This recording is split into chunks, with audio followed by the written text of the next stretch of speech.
स्वागत है आप सबका आप ही के YouTube चैनल क्रिप्टॉन क्लासेस पे।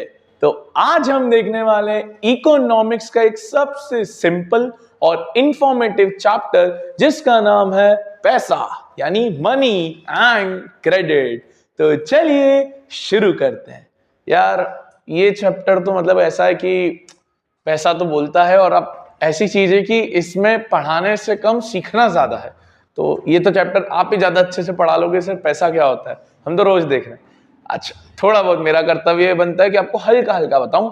पहले दुनिया में पैसा नहीं था, पहले दुनिया में चलता था बार्टर सिस्टम, हिंदी में बोलते लेन देनी, कि एक गुड्स के बदले इधर और एक गुड्स के बदले इधर, इसको बोलते लेन देनी। मान लो आपके पास 5 किलो चावल है, सामने वाले के पास लेट से 2 किलो दूध है, तो 5 किलो चावल 2 किलो दूध लेट से दोनों ने आपस में एक्सचेंज कर लिया, इसको बोलते थे बार्टर सिस्टम। बट यार बार्टर सिस्टम में एक बहुत बड़ी दिक्कत है, बहुत बड़ी दिक्कत है, वो है lack of double coincidence of wants. मतलब जरूरी थोड़ी ना जो तुम्हें चाहिए वो सामने वाले के पास हो, या जो सामने वाले को चाहिए वो तुम्हारे पास हो। तो इसमें क्या भटकना पड़ता था कि भाई मुझसे चावल कौन खरीदेगा, गेहूं कौन खरीदेगा, बदले में मेरी पहचान की घी कौन देगा, बड़ी प्रॉब्लम थी।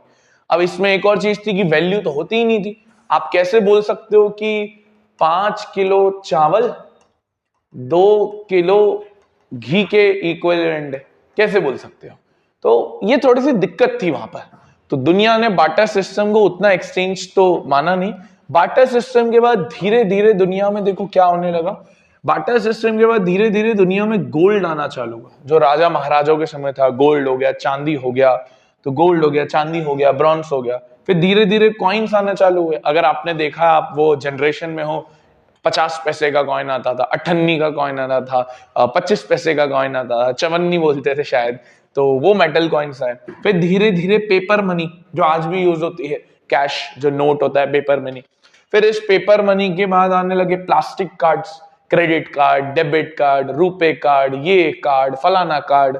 फिर कार्ड के बाद आ गया ई मनी, आज की मॉडर्न गूगल पे, फोन पे, अमेजोन पे, व्हाट्सएप पे, पेटीएम। फिर आज की सबसे आखिरी में चल रही है क्रिप्टो करेंसी, बिटकॉइन, डॉच कॉइन। तो इतना करेंसी का वो हुआ है, इतना इंप्रूवमेंट हुआ है करेंसी पे। अब भारत देश में पूरी करेंसी की जो प्रिंटिंग है, सिर्फ करेंसी की बात हो रही है, नोट्स की बात हो रही है, सिक्कों की बात नहीं हो रही है। जितने भी नोट्स की प्रिंटिंग होती है वो एक ऑर्गेनाइजेशन करती है जिसका नाम है RBI, reserve bank of India. याद रखना ये सिर्फ नोट्स प्रिंट करती है। जो सर फिर कॉइन्स कौन प्रिंट करता है, कॉइन्स कौन बनाता है, वैसे तो आपकी बुक में नहीं लिखा बट मैं स्टिल बताता हूं। कॉइन्स भारत में मिनिस्ट्री ऑफ फाइनेंस बनाती है। तो आरबीआई पैसे को बनाने का काम करती है। आरबीआई का मेन हेडक्वार्टर तो दिल्ली के अंदर है, न्यू दिल्ली के अंदर है, और इनकी 4 मेन प्रिंटिंग प्रेस है जो पूरे देश के अलग अलग हिस्सों में छुपी हुई है। सर आरबीआई अपने मन मुताबिक पैसा नहीं प्रिंट कर सकती। आज आरबीआई की इच्छा है, चलो यार 2000 करोड़ प्रिंट कर देते, 5000 करोड़ प्रिंट कर देते, ऐसा नहीं होता सर। सेंट्रल गवर्नमेंट जब तक उनको नहीं बताए कि देखो भैया हमको इतने पैसों की नीड पड़ रही है, इतने पैसों की नीड पड़ रही है, तो आपको इतना रुपए प्रिंट करना है। तो याद रखना ये जो रिजर्व बैंक ऑफ इंडिया है, ये सेंट्रल गवर्नमेंट के बिहाफ पे, जब तक सेंट्रल गवर्नमेंट इनको हुक्म ना दे तब तक ये लोग प्रिंटिंग नहीं कर सकते हैं। इसके बाद जो एक चीज आती है वो है बैंक में डिपॉजिट। एक एग्जांपल लेके, जैसे मेरा अकाउंट हमारे इंदौर के एक छोटे से बैंक जिसका नाम है, आप लोगों ने भी सुना होगा, बैंक ऑफ बड़ौदा। ऐसे ही एसबीआई है, ऐसे ही एचडीएफसी है, ऐसे ही पंजाब नेशनल बैंक है, ऐसे ही बहुत सारे अलग अलग बैंक्स हैं। तो मैं अपना पैसा बैंक में क्यों डाल रहा हूं? कारण, सिंपल कारण यह है, एक तो सेफ्टी, सर पैसा सेफ रहता है, घर में चोरी चकारी कुछ हो जाए तो अलग बात है, सेफ्टी पहला कारण है। दूसरा कारण है थोड़ा सा एक्स्ट्रा कमाई। सर मान लेते हैं किसी बंदे के बैंक अकाउंट में 10 लाख रुपए, ऐसे अजम्पशन मानता हूं, किसी बंदे के बैंक अकाउंट में 10 लाख रुपए, तो उस पर सर्टेन इंटरेस्ट आपको बैंक देती है, 2%, 2.5%, 3%, अलग अलग बैंक का अलग अलग रहता है, इतना परसेंट आपको इंटरेस्ट मिल जाएगा। तो दो कारण होते हैं कोई भी बंदा अपने पैसे डिपॉजिट करता है बैंक में। पहला कारण होता है सेफ्टी, दूसरा कारण होता है थोड़ी सी एक्स्ट्रा कमाई हो जाए। अच्छा, हमारे डिपॉजिट को डिमांड डिपॉजिट बोला जाता है। क्या बोला जाता है? Demand deposit. मतलब सर, अगर आपने सुबह 10 बजे 1 लाख रुपए जमा किए, सुबह 10 बजे आपने 1 लाख रुपए जमा किए और 10:30 बजे आपको उसी 1 लाख रुपए की जरूरत है, तो आप हाथों हाथ निकाल सकते हैं, क्योंकि ये मेरा पैसा है, ये मेरी डिमांड है। तो मेरी इच्छा चलेगी कि कब पैसा अंदर जाएगा, कब पैसा बाहर आएगा। यहां पर बैंक मुझे मना नहीं कर सकती कि सर इतना इतना पैसा आपको इतने इतने टाइम में मिलेगा। तो देखो, जो लोग होते हैं वो अपना पैसा बैंक के साथ डिपॉजिट करते हैं और इसी डिपॉजिट को हम क्या बोलते हैं? Demand deposit. क्योंकि हम कभी भी विड्रॉ कर सकते हैं, जब मेरी इच्छा हो मैं कभी भी विड्रॉ कर सकता हूं उस पैसे को, इसलिए हमारे डिपॉजिट को क्या बोलते हैं? Demand deposit. अब ये एक छोटी सी चीज है, ऐसा तो होगा नहीं जो आपने ये देखा ना हो। It's called cheque, a type of payment. मान लो मुझे किसी को पैसा देना है, तो बहुत सारे तरीके होते हैं आजकल। तो कैश दे दो, दूसरा तरीका होता है ऑनलाइन ट्रांसफर कर दो, गूगल पे, फोन पे, पेटीएम कर दो, तीसरा होता है बैंक ट्रांसफर कर दो, चौथा होता है चेक दे दो। तो लेट्स से मुझे एक चेक देना है यूट्यूब को, मान लो मुझे एक चेक देना है यूट्यूब को, तो मैं अपने बैंक अकाउंट, जो बैंक वाले होते हैं, मुझे एक चेकबुक मिलती है, उस चेकबुक में मैं लिखूंगा क्या? ये होता है चेक। मैं पे में लिखूंगा यूट्यूब, पे में क्या लिखूंगा? यूट्यूब, कि मेरे को यूट्यूब को पैसा देना है। लेट से हम यूट्यूब को 57,000 रुपीज दे रहे हैं। कितने रुपए दे रहे हैं? 57,000 रुपीज दे रहे हैं।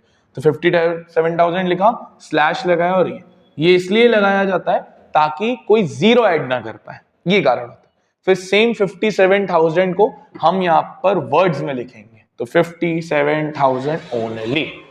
फिर यहां लिखेंगे हम डेट, लेट्स से आज जो डेट है हमने यहां लिख दी। याद रखिएगा, ये जो चेक होता है 3 महीने तक वैलिड रहता है। कितने महीने तक वैलिड रहता है? 3 महीने तक। मान लो आपने दिसंबर 1 को चेक लिया, दिसंबर 1 को आपने चेक लिखा, तो जनवरी 1, फरवरी 1, लगभग पूरा मार्च 1 तारीख तक आप उस चेक को जमा कर सकते हो। मार्च 1 से जैसे ही वो डेट आगे गई तो फिर वो चेक बाउंस हो जाएगा, वो चेक काम का नहीं होगा। फिर यहां आप अपनी सिग्नेचर करते हो जो आप चेक को प्लान कर रहे हो, और ये जो एक नंबर रहता है ये ऑलरेडी प्रिंट रहता है, इसको बोलते हैं अकाउंट नंबर। किसका? जो चेक फाड़ रहा है, जो चेक को ड्रॉ कर रहा है। अच्छा सर, चेक में एक और चीज, यहां पर आपका बैंक अकाउंट होता है, ऑब्वियस सी बात है। यहां आपको चेक में एक चीज और पता होनी चाहिए, बड़ी इंपॉर्टेंट है। एक बार सीबीएसई ने इसका क्वेश्चन पूछा था, ये जो पहला वाला होता है ना, इसको बोलते हैं चेक नंबर। आपकी चेक बुक होती है, 15-20 चेक होते हैं, तो हर चेक का एक नंबर होता है। फिर ये बैंक्स के द्वारा एक कोडिंग यूज करी जाती है, इस तरीके से पूरा चेक का बनाया जाता है। लास्ट में चेक में एक और चीज करी जाती है, वो ये है अकाउंट पे, एसी पे लिखते हैं।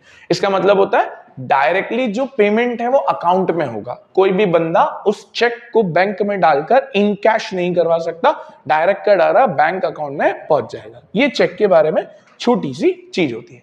अब ये है सबसे मेन स्लाइड हमारे पूरे चैप्टर की, कि बैंकिंग सिस्टम भारत देश में काम कैसे करता है। हमारे भारत देश में हर बैंक के पास 2 लोग होते हैं। एक तो आपने अभी पढ़ा डिपॉजिटर, एक होता है बोरोवर। बोरोवर का मतलब होता है जो उधार ले रहा है, क्रेडिट ले रहा है, लोन ले रहा है। तो एक होता है बोरोवर, एक होता है डिपॉजिटर। जो डिपॉजिटर होता है वो अपना पैसा बैंक में डिपॉजिट करता है सेफ्टी के लिए, इंटरेस्ट के लिए, और बैंक इसको थोड़ा बहुत इंटरेस्ट देती है।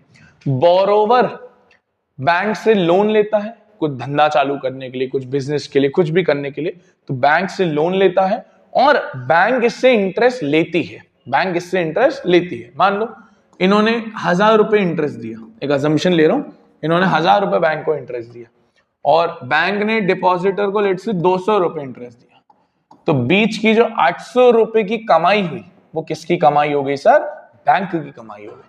इस तरीके से पूरा बैंकिंग सिस्टम हमारा वर्क करता है, लोन एक्टिविटी ऐसे चलती है, और जितने ज्यादा लोन देगी बैंक उतना ज्यादा उनको इंटरेस्ट मिलेगा। हम तो सर यहाँ हजारों लाखों की बात कर रहे हैं, लोग करोड़ों करोड़ों के लोन लेते हैं। वो सोच के देखो करोड़ों करोड़ों के लोन में कितना कितना तो इंटरेस्ट भरना पड़ता होगा। तो इस तरीके से बैंकिंग सिस्टम काम करता है। अब ये है 2 क्रेडिट सिचुएशन। क्रेडिट मतलब उधार, कि सर उधार कब अच्छा होता है और उधार कब बेकार होता है। देखो मान लो एक किसान है, उसने उधार लिया, उस उधार के लिए उसने सीड्स परचेस किए, कुछ टूल्स परचेस किए, उसने खेती वेती करी, बट प्रॉब्लम क्या हो गई कि खेती करते वक्त तो सब सही था, बट जब बारिश पड़ी तो खराब हो गया, बैड हार्वेस्ट इंग्लिश में जिसको हम बोलते हैं। अब भैया वो लोन तो उसको चुकाना है, फसल उतनी उगी नहीं, तो वो उस लोन को चुकाने के लिए एक तीसरा लोन लेगा, अब तीसरे लोन को चुकाने के लिए चौथा लेगा। तो पता है यहां पर जो क्रेडिट है उसके लिए डेप्ट एक जाल की तरह बन गया, ट्रैप की तरह बन गया। तो उधार लेना ठीक है, बट जब तक उस उधार का असली तरीके से पेमेंट ना हो पाए, रीपेमेंट ना हो पाए, तब तक वो उधार खराब है। वहीं एक बंदे ने अगर उधार लिया और जूते की फैक्ट्री डाली, या लेट से जूते की दुकान डाली, या किसी XYZ दुकान डाली, महीने 2 महीने में उसका प्रॉफिटेबल धंधा हो गया, उस प्रॉफिटेबल धंधे पे फिर वो इंटरेस्ट भी चुका पा रहा है, घर भी पूरा कर पा रहा है, तो यहां लोन अच्छा हो गया। तो it totally depends on the circumstances कि वो लोन या वो क्रेडिट फैसिलिटी है वो किस तरीके से अच्छी जा रही है, वरना बड़ी दिक्कत हो सकती है। ये आपकी दूसरी जो सिचुएशन है, although not very important but still हमको पता होनी चाहिए। अब एक चीज आती है टर्म्स ऑफ क्रेडिट, कि सर जब उधार लिया जाता है तो उस उधार पे क्या टर्म्स एंड कंडीशंस होती है। बहुत सारी चीजें होती है, एक पूरी शीट बनती है, उस शीट पे लिखा होता है कितना लोन लिया, कितना इंटरेस्ट रेट है, पेमेंट कैसे होगा, कितने साल तक लिया है, कुछ अगर गिरवी रखा है, क्या गिरवी रखना पड़ता है, इसको इंग्लिश में हम बोलते हैं कोलेटरल। क्या बोलते हैं इंग्लिश में? कोलेटरल। जैसे आपने घर का लोन लिया, होम लोन लिया, तो आपको घर के पेपर रखने पड़ेंगे। गोल्ड लोन लिया, गाड़ी का लोन लिया, तो आपको कुछ ना कुछ रखना पड़ेगा, मॉर्टेज या कोलेटरल, तो आपको गिरवी रखना पड़ेगा, क्योंकि भैया वरना तो आप चीट करके निकल जाओगे। बोले बैंक तो अपनी है, तो चीट करके निकल जाओगे, तो इसलिए कुछ गिरवी रखना पड़ता है, ये कुछ सिक्योरिटी रखनी पड़ती है। और अगर सिक्योरिटी नहीं रखी तो दिक्कत क्या हो सकता है, वो लैंड हो सकता है, बिल्डिंग हो सकता है, कागजात हो सकते हैं, गोल्ड हो सकता है, चांदी हो सकती है, कुछ भी जो एक अच्छा असेट कहला सकता है। और जैसे ही आपका फिर पूरा लोन हो जाएगा, और पूरे लोन के बाद आपको फिर वो जो असेट है या जो आपके वो पेपर्स हैं वो आपको इत्मीनान से मिल जाएंगे। तो इसके अंदर इंटरेस्ट रेट लिखा रहता है, कोलेटरल, डॉक्यूमेंटेशन, सब कुछ वो टर्म्स ऑफ क्रेडिट के अंदर लिखा होना जरूरी है। फिर एक चीज आती है, भारत में कितने तरह के क्रेडिट सोर्स हैं। अच्छा सर, आप सोच रहे होगे सर हमको इसके नोट्स कहां से मिलेंगे, आपने तो पीपीटी सर दिखा दी। तो नीचे टेलीग्राम ग्रुप की एक लिंक है, जिस लिंक का नाम है क्लास 10th हसलर्स ग्रुप नाम है। तो उस ग्रुप पे आपको इसके नोट्स आराम से मिल जाएंगे। साथ ही साथ आपको नीचे एक अलग से वहां पर लिखा हुआ है फर्स्ट सेकंड लाइन में डिस्क्रिप्शन बॉक्स में गूगल ड्राइव की लिंक है, जहां पर सारे नोट्स है। यह हमारी क्लास 10th की सोशल की बुक है, जिसमें सारे चैप्टर 19 के 19 चैप्टर जितने भी हैं, हिस्ट्री, सिविक, इको, ज्योग्राफी, उस सबके नोट्स इसके अंदर है। तो आपको ये बुक के नोट्स भी वहां मिल जाएंगे। हर चैप्टर के मैंने नोट्स देके रखे हैं, क्वेश्चंस के साथ, एमसीक्यू के साथ, गूगल फॉर्म में दिया हुआ है ताकि आप एमसीक्यू अटेम्प्ट कर पाए, मैप वर्क दिया हुआ है, यानी सब कुछ है उसके अंदर। तो आप वहां जाएंगे तो आपको इत्मीनान से उसके सारे नोट्स मिल जाएंगे। अब भारत देश में क्रेडिट उधार लेने के 2 तरीके होते हैं। पहला तरीका होता है फॉर्मल, यानी बैंक्स, कॉपरेटिव्स, इंस्टीट्यूशंस, लीगल, बढ़िया लीगल तरीका। और एक होता है साला बेकार तरीका, इसको बोलते हैं इनफॉर्मल। दोस्त हो गए, रिश्तेदार हो गए, मनी लेंडर्स हो गए, जमींदार हो गए, ये जितने भी लोग होते हैं ये थोड़े खराब होते हैं, इसमें कोई लीगैलिटी नहीं है।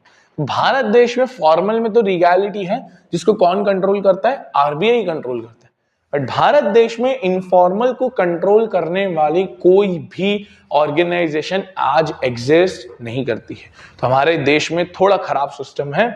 अब आप देखोगे कैसे आरबीआई काम करती है। सबसे इंपॉर्टेंट क्वेश्चन है कि आरबीआई की वर्किंग बताओ सर, तो बहुत इंपॉर्टेंट है। 5 नंबर का अगर इस चैप्टर में से क्वेश्चन आता है, या 3 नंबर का भी आता है, तो सबसे ज्यादा ही है। पहले तो आरबीआई दादाजी है, और इंडिया में जितने प्राइवेट बैंक्स है, bank of Baroda, SBI, Punjab national bank वगैरह वगैरह, ये सारे बैंक्स प्राइवेट बैंक्स है, यानी ये इनके बेटे हैं, पापा जी हैं। तो दादाजी और बेटा जी, सबसे ऊपर दादाजी है। ये दादाजी इनके ऊपर सारी कमांड रखते हैं। तो पहला पॉइंट तो यही है कि भारत में आरबीआई सारे फॉर्मल सोर्सेस ऑफ लोन को कंट्रोल करती है, सारे। ये भी मेक श्योर करते हैं कि लोन अमीर को भी दिया जाए, गरीब को भी दिया जाए। ये भी मेक श्योर करते हैं कि लोन देते वक्त कोई भी धांधली ना हो, कोई भी इरेगुलरिटी ना हो। ये भी मेक श्योर करते हैं कि हर बैंक का एक ऑडिट किया जाए, रिपोर्ट निकाली जाए कि इसने एक साल में कितना लोन दिया, कितना पैसा आया, सब कुछ। तो जरा देखो, ये कैश बैलेंस को मेंटेन करवाते हैं, बोलते हैं कि भैया बैंक में कम से कम 8-10% टोटल कैश तो होना ही चाहिए। अच्छा, फिर ये कहते हैं कि लोन सिर्फ प्रॉफिट के लिए नहीं होना चाहिए, सबको दो, अमीर को, गरीब को, बिजनेसमैन को, स्मॉल ट्रेडर को, स्मॉल बिजनेसमैन को, छोटे व्यापारी को। बैंक्स को इंफॉर्मेशन सबमिट करनी पड़ती है आरबीआई को, और अगर इसमें से कुछ भी गलत हुआ तो भैया आरबीआई फिर तुमको पेनल्टी मारेगी, और अगर पेनल्टी के बाद भी नहीं सुधरे तो तुम्हारा फिर जो लाइसेंस है उसको कट कर देगी। तो आरबीआई मेक श्योर करती है कि देश में बैंकिंग सेक्टर बढ़िया तरीके से चले। एक लास्ट पॉइंट और है, मान लो एक बैंक डूब गया का मतलब होता है खत्म हो गया, उसके पास पैसा ही नहीं बचा, कोई दूसरा बैंक उसकी मदद करने को नहीं आ रहा है, तो उस बैंक के पास एक मौका और होता है कि वो आरबीआई का गेट खटकाए। आरबीआई बोलेगी बेटा हम तुम्हारे साथ हैं, तो दूसरे बैंक ने तो तेरे साथ छोड़ दिया, बट हम तुम्हारे साथ। इसको हिंदी में एक कहावत से नहीं बोलते, डूबते को तिनके का सहारा। तो बस वो डूबता हुआ बैंक को तिनके आरबीआई का सहारा मिल जाता है। इंग्लिश में कहा जाता है RBI lender of the last resort है। भाई अंतिम सांस तक, अंत वेले तक सिर्फ और सिर्फ एक आरबीआई है जो किसी बैंक का हाथ थामे रहता है। तो ये आरबीआई के बहुत सारे फंक्शंस है, और भी है।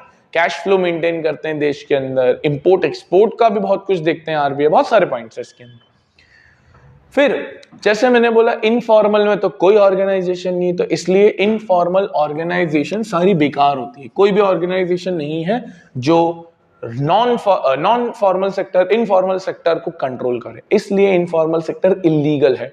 आपने दोस्त ने आपसे पैसा लिया, भाग गया, तो कंप्लेन कहां करोगे? कोई कोर्ट आपकी बात नहीं सुनेगा क्योंकि कोई डॉक्यूमेंट नहीं है। बैंक आपका पैसा लेके भाग गया, तो डॉक्यूमेंट है, लीगल है, आप लीगैलिटी हो, आप कोर्ट जा सकते हो, उनको केस फाइल कर सकते हो, ये सारी चीजें रहती है। फिर एक चीज आती है सेल्फ हेल्प ग्रुप, बड़ी सिंपल सी चीज और बड़ी काम की चीज, आजकल बड़े क्वेश्चंस आ रहे हैं इसके ऊपर, अभी आगे दिखाऊंगा अभी मैं।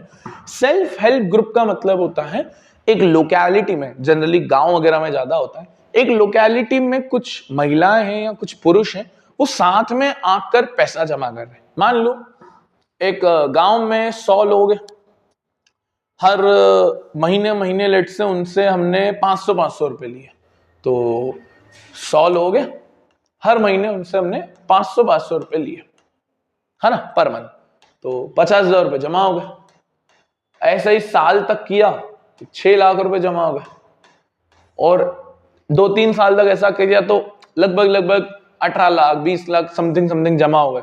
अब ये क्या करते हैं, ये बैंक में डाल देते हैं पैसा, इससे फायदा क्या होता है, इंटरेस्ट मिलता रहता है।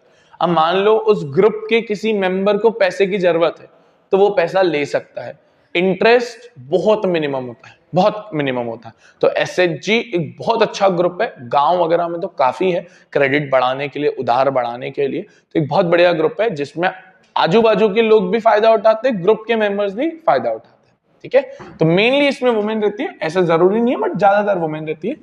एसएचजी है ना, 15 से 20 मेंबर्स रहते हैं, जनरली एक नेबरहुड के होते हैं और जनरली मिलते हैं और रेगुलर। सर सिर्फ ये पैसे की बात नहीं करते हैं, ये देश, गांव, शहर की समस्याओं, वुमेन की समस्याओं, अपलिफ्टमेंट, खूब बातें करते हैं उसकी भी, है ना। तो इनको काफी लोन जो होता है वो काफी कम इंटरेस्ट रेट पे मिलता है, मनी लेंडर जो लेता है उससे काफी कम इंटरेस्ट रेट रहता है। ठीक है, दुनिया का सबसे बड़ा एसएचजी ग्रुप बांग्लादेश के अंदर है, नाम पता होना चाहिए, ग्रामीण बैंक ऑफ बांग्लादेश, जो स्टार्ट किया था इन सर ने, जिनका नाम था मोहम्मद यूनुस। क्या नाम था? मोहम्मद यूनुस। इनको नोबेल पीस प्राइज मिला हुआ है। बांग्लादेश में इन्होंने जो एसएचजी है, ग्रामीण बैंक ऑफ बांग्लादेश, वो स्टार्ट किया था। ये देखो, आज ये 2018 तक लगभग 82,000 विलेजेस तक पहुंच चुका है, और इसमें 9 मिलियन यानी 90 लाख, अभी तो करोड़ों में पहुंच चुका होगा ये नंबर तब तक। और ये प्रोफेसर मोहम्मद यूनुस, ग्रामीण बैंक के फाउंडर। अब आओ छोटे मोटे क्वेश्चंस करते हैं, जैसे ये क्वेश्चन है, जैसे क्या लिखता है यहाँ पर सर, देखो, Why does it become difficult for farmers in rural areas to take loans? जो किसान है उसको लोन लेने में क्या दिक्कत आ रही है from the government banks? Read the following reasons and choose the most appropriate option. तो कहने का बस सिंपल मतलब है कि गांव में क्यों उस किसान को गवर्नमेंट बैंक से लेने में दिक्कत हो रही है, इस वजह से वो रिश्तेदार, दोस्त, मनी लेंडर, जमींदार उनसे ले रहा है। तो देखते हैं कौन कौन से हैं। लैक ऑफ कोलेटरल, हाँ एक ये है कि भाई उसके पास गिरवी ना हो। कॉम्प्लिकेटेड प्रोसीजर तो बिल्कुल है भाई, आप जब बैंक में जाते हो तो प्रोसीजर बहुत लंबा हो जाता है। अब इसमें सब ना लेते हुए हम अगर सेकंड पॉइंट को देखिए कहां कहां आ रहा है, तो सर ए में आ रहा है, बी में आ रहा है, सी में आ रहा है, डी यानी ऑप्शन एलिमिनेट हो गया। थोड़ा ऐसे दिमाग लगाते हो सब नहीं पढ़ना पड़ता है। हायर कॉस्ट ऑफ बोरोइंग तो थोड़ा मुश्किल है। हायर कॉस्ट ऑफ बोरोइंग का मतलब है कि भाई जब वो लोन लेना चाह रहा तो उसको इंटरेस्ट रेट बहुत ज्यादा है। उल्टा है सर, गवर्नमेंट बैंक्स में कम रहता है और जो वो रहते हैं क्या बोलते हैं मनी लेंडर और लैंडलॉर्ड्स होते हैं इनमें ज्यादा होता है। तो सर थर्ड भी गेम तो नहीं बना रहा है, अब थर्ड नहीं होना चाहिए, तो सर बी में तो थर्ड है, ये हटा दो।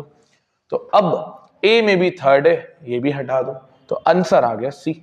सिंपल। क्या क्या ऑप्शन है? 1 2 4। Lack of collateral yes, complicated procedure yes, और अवेयरनेस भी नहीं उस फार्मर की। तो इसको छोड़ के सॉरी थर्ड को छोड़ के बाकी तीनों वैलिड पॉइंट्स की तरफ अंदेशा करें। आराम से करते हैं तो गलती नहीं करनी हमको। आप जल्दी जल्दी में मार्क कर दोगे, मार्क्स कट जाएंगे, आराम से करना चाहिए। फिर देखो ये भी एक क्वेश्चन है पिछले साल का ही, एमसीक्यू का। ये कहता है which of the following groups in urban India, urban India का मतलब शहर वगैरह, urban India depend on informal source, यानी शहर में लेने वाले लोग क्यों इनफॉर्मल सोर्स पे, किस इनफॉर्मल सोर्स पे ज्यादा निर्भर करते हैं? Poor house holds yes may be, house holds with few assets ठीक है, both poor house holds and house holds with few assets, both well of house holds and house holds with few. Well of house holds का मतलब होता है जो अच्छे खासे कमाते हैं। अच्छे खासे कमाने वाले को तो इनफॉर्मल की जरूरत नहीं पड़ेगी, पुअर वालों को भी लगेगी। और फ्यू एसेट्स, फ्यू एसेट्स का मतलब होता है यार ज्यादा जमीन नहीं है तो क्या गिरवी रखोगे, बैंक आपको लोन ही नहीं देगी। तो इसका सही आंसर होना चाहिए सी, एक गरीब भी और वो भी जिनके पास ज्यादा जमीन जायदाद नहीं है। फिर आता है कि ऑप्शन ये question, why is it not easy to get loans from formal sector? ये वही क्वेश्चन हो गया जो हमने अभी पढ़ा कि फॉर्मल सेक्टर में क्या दिक्कतें आ रही है। Read the following reasons and choose the most appropriate one. तो आप इसमें चूज करिए कि क्यों फॉर्मल सेक्टर जो लोन है वो थोड़े मुश्किल हो रहे हैं। देखो, availability of banks, availability of collateral, long and complicated loan process, awareness of borrower, same he question ditto. तो सर थर्ड तो आएगा ही आएगा। अब वही ऑप्शन एलिमिनेशन करता हूं मैं। थर्ड किस किस में है? फर्स्ट में है, बी में है, सी में नहीं है, तो सी तो आंसर हो नहीं सकता, डी में है। अवेयरनेस, हाँ सर अवेयरनेस भी नहीं है, थर्ड और फोर्थ दोनों होने चाहिए। ए में नहीं है, बी में है, डी में है, तो यानी बी और डी में से कोई आंसर होगा। तो बस सेकंड और वन चेक कर लो। अवेलेबिलिटी ऑफ बैंक्स और अवेलेबिलिटी ऑफ कोलेटरल। कोलेटरल सबसे बड़ी प्रॉब्लम है, इंसान के पास गिरवी रखने वाली चीज नहीं है तो दिक्कत है। बैंक्स तो अवेलेबल है दुनिया में, भाई इंडिया जैसे देश में आप बैंक्स नहीं देखोगे क्या? एक शहर में 6 7 बैंक्स लगे हुए हैं, 8 बैंक्स लगे हुए हैं, तो ये तो दिक्कत नहीं है। सेकंड बड़ी दिक्कत है कि बैंक्स में कोलेटरल नहीं है, तो बी इसका एकदम सही ऑप्शन जाएगा कि कोलेटरल की बड़ी दिक्कत है। फिर ये क्वेश्चन जो अभी हमने पढ़ा पिछले साल 2025 में आया था कि RBI plays a crucial role in regarding Indian statement, Indian banking system, CBSE 2025, वही जो अभी हमने पढ़ा सेम क्वेश्चन। क्या क्या करता है? फॉर्मल सेक्टर को कंट्रोल करता है, lender of the last resort है, ऑडिट करवाता है, पुअर अमीर सबको लोन दिलवाने की कोशिश करता है ये। फिर ये भी एक अच्छा क्वेश्चन था पिछले साल का, इमेजिन यू आर एसएचजी, तो आप एसएचजी हो, फिर एसएचजी में क्या क्या करोगे, सब लिखा हुआ है कि क्या क्या एसएचजी करती है, क्या क्या चीजें होती है, जैसे regular savings and loans, low interest credit, small group formation, empowerment करवाते हैं, चीजों को बढ़ाते हैं, लोगों तक अवेयरनेस फैलाते हैं, सोशल स्टेटस इंप्रूव करते हैं, बहुत सारे पॉइंट्स। भाई ये भी है, अभी आपके ऊपर है, ये होमवर्क दे रहा हूं मैं आपको, छोटू सा क्वेश्चन, एमसीक्यू क्वेश्चन है बाटा सिस्टम के ऊपर। और ये भी एक क्वेश्चन आया था, फॉर्मल और इनफॉर्मल सोर्स ऑफ क्रेडिट के बीच का डिफरेंस। अब मैंने आपको सभी पढ़ा दिया है। तो ये हमारा पूरा मनी एंड क्रेडिट चैप्टर। हाँ, इसके नोट्स जैसे मैंने आपको बोल दिया वहां मिल जाएंगे। अब सर आपको इसको रिवाइज भी करना पड़ेगा, तो रिवाइज के लिए हम लॉन्च कर रहे हैं एक हमारी क्लास 10th की सबसे मेन बुक, जिसका नाम है ब्रह्मास्त्र। ये एक लौती ऐसी बुक है पूरे मार्केट में जिसमें 120 पेजेस में 120 पेजेस में मैथ्स, साइंस, एसएसटी तीनों सब्जेक्ट्स के टोटलिटी में 46 चैप्टर्स रिवाइज्ड फ्लो चार्ट्स वे में है। आप अगर जैसे ही इस बुक के अंदर जाते हो तो आपको अलग अलग चैप्टर्स के फ्लो चार्ट्स मिल जाते हैं। जैसे इलेक्ट्रिसिटी चैप्टर का फ्लो चार्ट, आगे जाओगे तो आपको सोशल के फ्लो चार्ट्स मिल जाएंगे। सर क्या सिर्फ फ्लो चार्ट्स दे रहे हो? तो आंसर है नहीं, हम इसके अंदर क्वेश्चंस भी दे रहे हैं। देखो जैसे मोस्ट आस्क्ड क्वेश्चन, सीबीएसई 2025 के क्वेश्चन, 24 के क्वेश्चन, पीवाईक्यूज, सब कुछ दे रहे हैं अलोंग विद आंसर। तो सर ये कलर बुक है, ब्लैक एंड व्हाइट भी नहीं। तो आप इस बुक को अगर देखोगे तो ये वन स्टॉप सॉल्यूशन है आपके लिए लास्ट मिनट रिवीजन के लिए। तो अगर आपको ये बुक बाय करनी है तो आप हमारी टीम से रीच कर सकते हो। और सर इसकी कॉस्ट 600 नहीं है, 500 नहीं है, 400 नहीं है, इसकी कॉस्ट मात्र और मात्र 350 रुपीज है। इस 350 की कॉस्ट में हम ये बुक आपके डोर स्टेप तक डिलीवर करवाएंगे। कोई एडिशनल फीस नहीं, कोई डिलीवरी चार्ज नहीं। 350 में हम बियर करेंगे ये बुक की आपकी टोटल कॉस्ट। बस हम चाहते हैं कि क्लास 10th का हर बच्चा 95% का जो स्कोर टारगेट है उसको अचीव करे। अगर आपको ये बुक परचेस करनी है तो नीचे और स्क्रीन पर आपको एक नंबर आ रहा है, आप उस नंबर पे मैसेज करेंगे तो हमारी टीम आप पे रीच आउट करेगी और आपसे फिर ये चीज मांगेगी। अब आपको सर होगा कि सर एक बार डेमो पीडीएफ भी दिखा दो इसकी। तो डेमो पीडीएफ नीचे गूगल की जो डिस्क्रिप्शन बॉक्स है वहां पर अटैच कर दिए, आप देखिए, फिर ही इसको बाय करिए। और नोट्स की भी मैंने आपको बता दी है। तो thank you for watching this video. मिलते हैं नेक्स्ट लेक्चर के अंदर। राधे राधे।